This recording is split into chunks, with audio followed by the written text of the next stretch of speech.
Well, here it is, another one going together.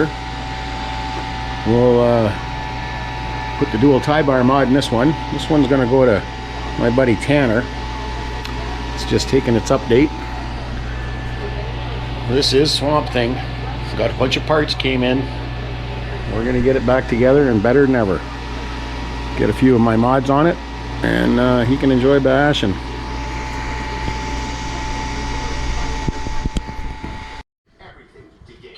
Alright, so we're on to a little bit of chassis brace work. Just cutting out my little gap there to make the battery bars removable.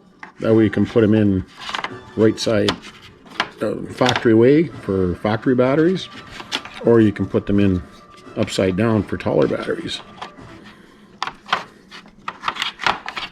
A little tight, there we go. I'm doing it with one hand. That's it. You just take a little piece out of here with a little die grinder, and that's it.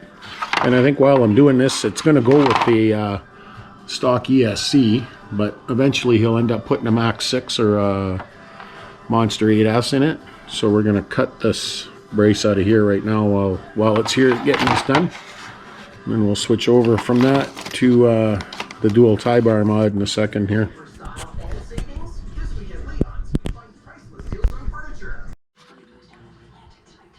Okay, so there's chassis brace, centerpiece cut out.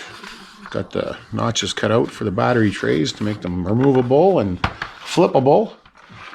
Couple mods done there. That's the piece you cut out.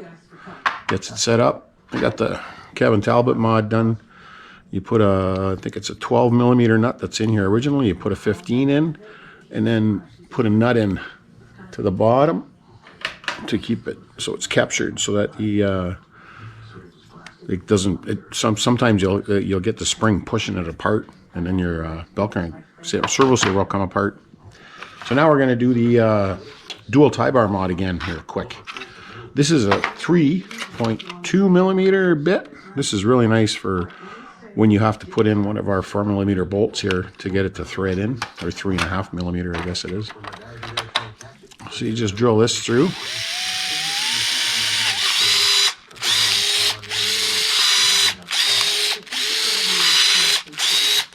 This little chuck I have. Doesn't grab the best, but it's kind of nice to have. So there goes that.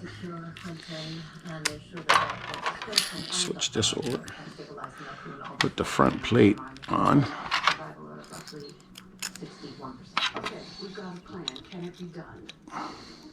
Oh, hold it. First off, we'll grab a longie. We'll just thread that through to make it easier to start the screws on the other side.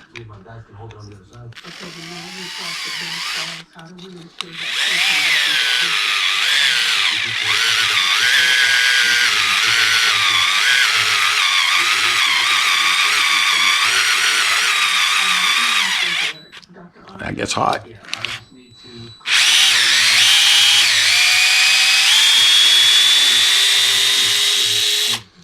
Just gonna grab another screw so I don't have a hot one going through and melting it.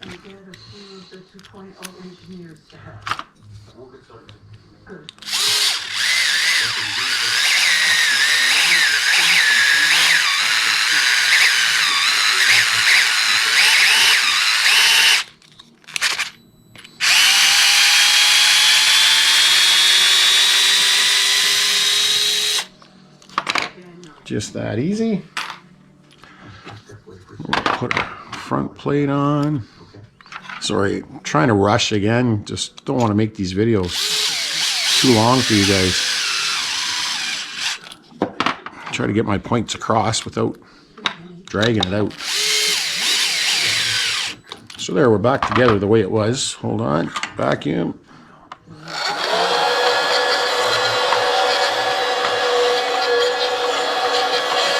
I love this thing, it's awesome. So there we go, just a 7726 tie bar kit. Comes with bottom and top. We'll put the bottoms in, so we got new ones in the truck. And then this is Ascend instead of RPM, GS025.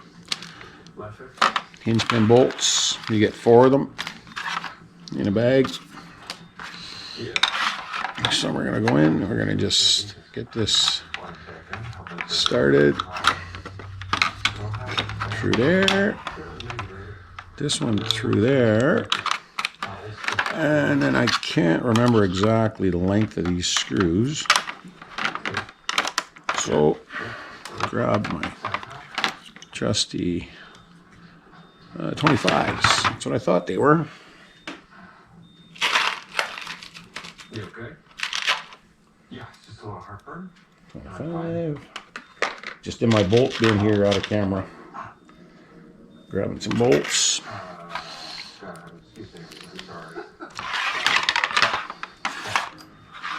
And then we just go in.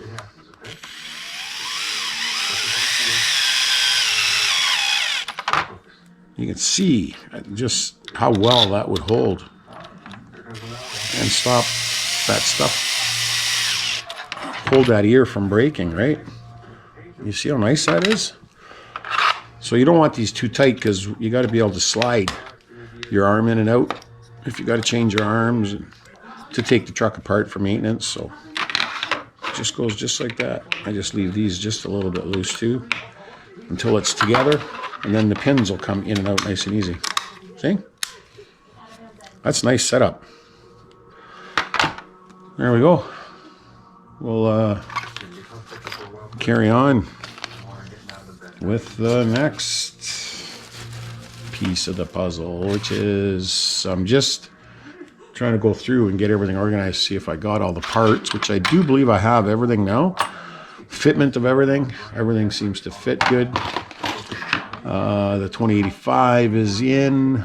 I did the update, obviously you've seen that. We're going to run 2050 gearing. It's the nicest gearing that comes now in the XRT stock, but it's the nicest gearing for doing backflips with an X-Maxx. Especially, and if you run 6,000 mAh batteries, the truck stays nice and light, and you have very little breakage. Except I managed to break piles of these just learning how to do backflips. And occasionally when I do stupid things, I still break parts, but not as many. Okay, we'll carry on. All right, just checking the front diff to see if it needs any shims. These are the original gears that came in Swamp Thing, and they look really good in the front. I had to get new ones for the rear, but here again is the shimming method that I use when you start getting worn out gears. Is I just feel we're for movement here in the pinion to the crown gear, and there is next to nothing. All I have is one screw holding the gear cover on, and it's spinning nice and free, so there's no room in there for a shim. But this is where you would put your shim, is back in here, and that looks good to go. Figured I'd throw this on there too. I got one of these syringes from Jim's Bearings. It's been long out of grease, but I just suck grease back into it with my my tube of grease. But it's the easiest way I've found to grease. You just hold it with your fist and get your grease in there. And look at that. That's sweet. All right, so there's the front end assembled. Bell crank top on. Bell crank's moving nice and free. That's the way you want it. You can only put the pins in the upper holes, which is the stock holes that the X-Maxx comes in anyways. If you put them to the bottom, they'll hit the bell crank, as you can see. All right, front module is attached. Still got to hook the bell crank up to the servo. We'll do that. Much easier now with the shock towers off. You guys all know what I'm talking about with that. There we got, look at how nice it spins. Look at that. Nice greased up in the front. Now we're just gonna go in the back here. Check this. This has all just been assembled, mocked up just for installation. And again, very, very little play. I might actually put a shim in there. Try a shim. We'll see. Okay, so here's our shims that we get from Dennis Martin at RC Garage. They're just little laser cut, thin little shims he gets us. I'm not sure if you guys can source those out, but this is how you would actually shim your differential. We put that in there.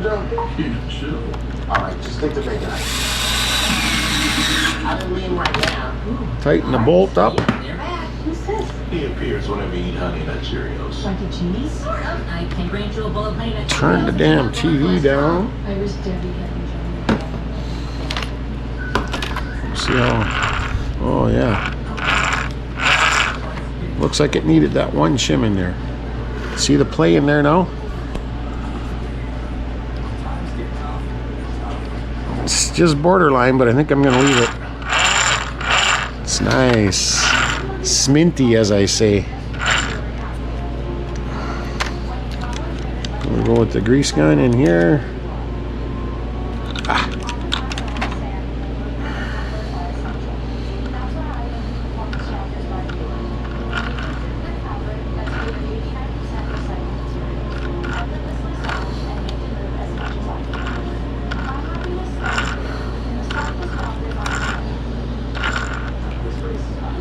Oh, the grease.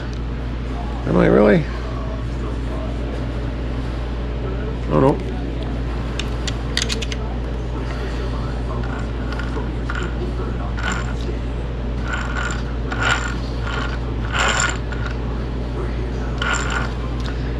Now, I don't normally grease my truck's differential, but in customer trucks I do. Mainly don't do mine because I'm in them all the time, and it just means more cleaning. Let me just give each tooth a little dab. Well, that's much easier there.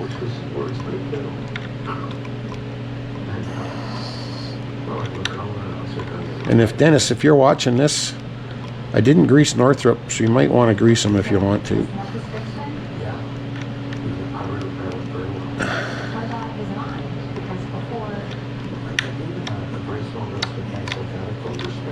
Here I go taking up all kinds of time again. Really don't want to do that to you guys. Sorry, man. Okay, there we go. We're around. See how nice that spread in there? Just by putting it in the center. It's beauty, eh? Listen to that. Oh. Buttery smooth. Look at it roll. That's sweet. There you go. Single bash for a good time, as long as you take care of the maintenance and keep it like that. Okay, so the gist of the chassis is together, and wow, is it ever nice working on a used truck? It always spins so free. A new truck, I got another XRT over there. I got to take it apart and do my thing, my fluids. So I run 50 in the back, 20 million in the front, 30 in the front. Sorry, 50 in the back, 20 million in the center, 30 in the front. That's in there. 2050 gears. I'm going to write the mods down on a list. I don't screw this onto the heatsink just because the screws going sideways and you can't get them out of you have to snap the heatsink off. So once the chassis brace is on, I just use a zip tie to hold these on, because you always break fans when you land badly or the fans blades bust off. So you want to get in there all the time and check them, clean them, make sure they're good. Grass gets sucked into them and stuff. So that's look how nice that spins. Oh, this is gonna just rock and roll this truck. Beautiful. Okay, it's coming together. The rear all done. Gears on. All nice. I'm using leftover XRT screws because I changed my XRTs to stainless. This is another little key, little tip of mine, is throw a zip tie on the back side of the motor here. What that does is it keeps the heat sink on top of the screws because it's notched to sit over top of these screws, and then your heatsink won't rotate side to side. Top tip for this video, how's that? All right, let's go run through a dual tie bar mod suspension installation here. Need my long pauses in between me thinking. Funny guy.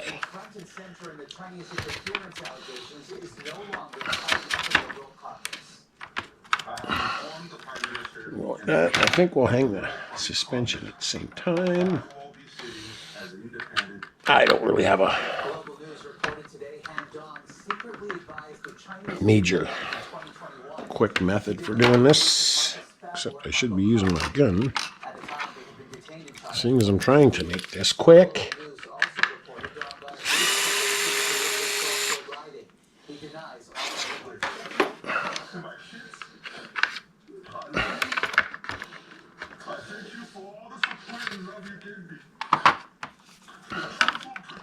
Okay.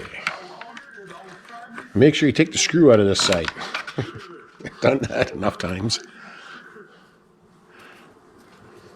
A discussion on China is on the agenda for Joe Biden's first visit to Canada tomorrow as U.S. president. A short flight for a long-awaited trip. Of course. Same thing happened last time. First side went on like nothing. The side I want to do on camera wants to fight. So there it is. Let's get it sticking out a bit. I use tweezers to hang on to it. Seems, oh, of course. Oh.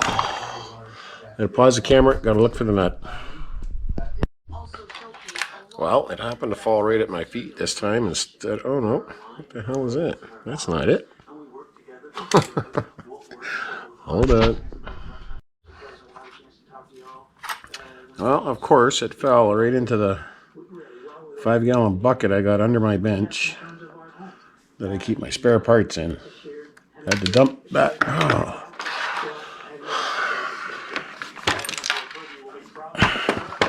Why is this happening now? Christ. It's the end of the day. I'm tired, I think.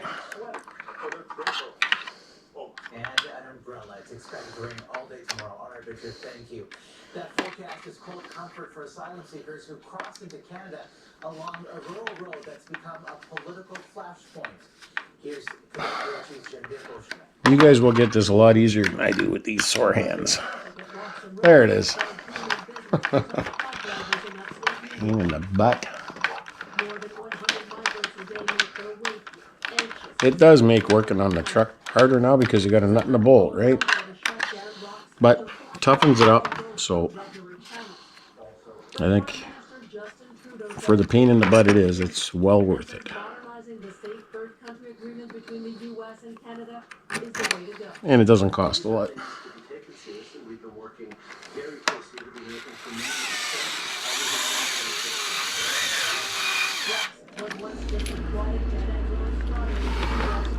So there it is.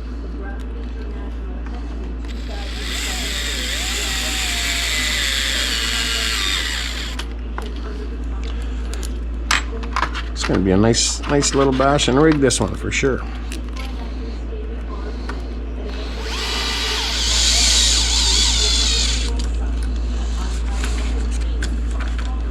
And there we go. On to the back. Okay, back end's on. Keep having to dig for screws.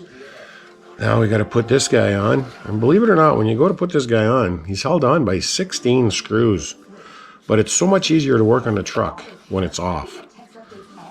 So you got 2, 4, 6, 8, 10, 12, 14, 16. It's wild, eh?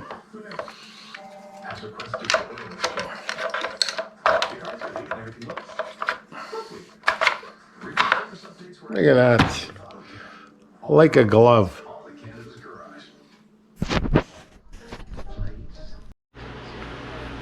All right, so all 16 bolts are in and the rest of the truck is all together.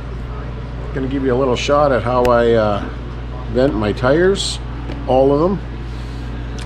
I really recommend this for sure. You can see the size of the holes, like everybody knows how big the holes are that come in these things. And you know, if you're pavement pounding, then fine, but you see that size of that hole in there, it's huge. You get any dirt in this, it's just like a washing machine or water or snow. It goes in here and spins around, and centrifugally it gets forced into the tire. So a little bit of brake clean. There's oil on the rims. These are new ones.